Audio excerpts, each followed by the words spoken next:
Stephen Wardell Curry. 50 points in a game 7 in a must win. Do or die. An all-time performance. Playoff career high. This guy is different. Jesus. I mean, look. The Warriors, they've looked terrible all year on the road, and when it mattered the most, they just looked. They didn't look too epic, but they just looked confident. They just looked ready for the task at hand. So shout out to the Warriors for going to the next round.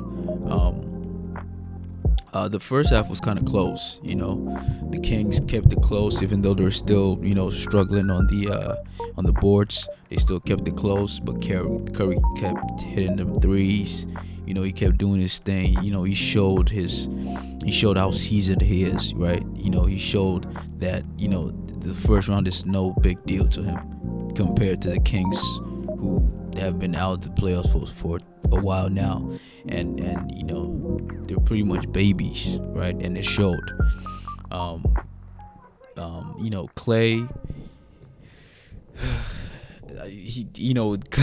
Clay did his thing. He got 16 points. Clay is not holding his end of the splash bro business at all, man.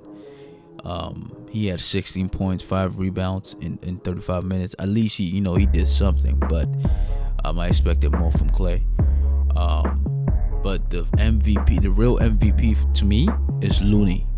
He was a beast. He put everything on the floor. Okay, and I love his attitude. I love how he plays. I love how important he is and how he shows that there's nothing else important to him now than what a coach wants from me right now. He killed the Kings on the board. Sabonis couldn't touch him. 22 rebounds. Like I said, Sabonis just, I don't know, man. I don't know if he choked, but he had a decent game. 22. But he didn't try at all. With them rebounds at all, man. He didn't even see Looney. At the board. Sabonis was useless in the paint. Okay.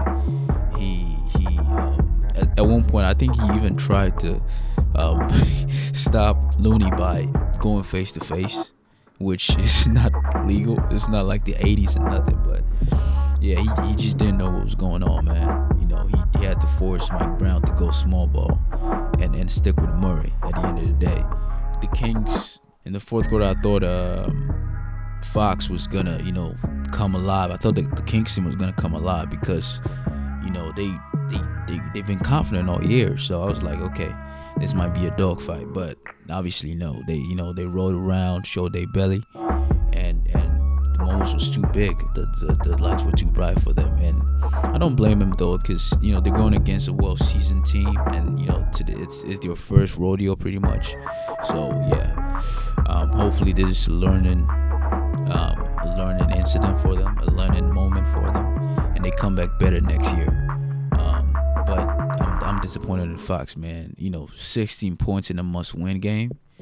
Like, bro, in 37 minutes, that is a choke for me, man. That equals a choke. It's a flat-out choke. There's no ifs and buts about it. They look like zombies in the fourth. 9 minutes to go and they look like they gave up. That is a no-no, bro. Like, I ain't gonna lie, I didn't like your energy at all. They let their fans down. They let their season down.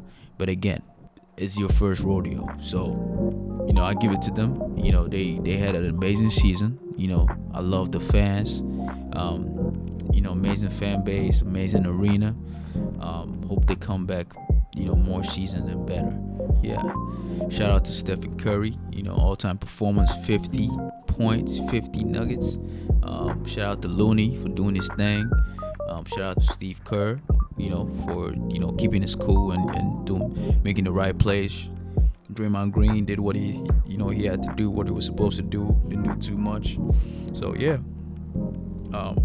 Let me know what you guys think about the matchup against the Lakers on Tuesday.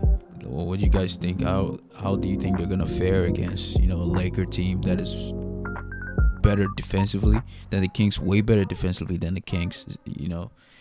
So it's gonna be a tough one. Okay. Yeah. Comment below and let me know your thoughts. From you.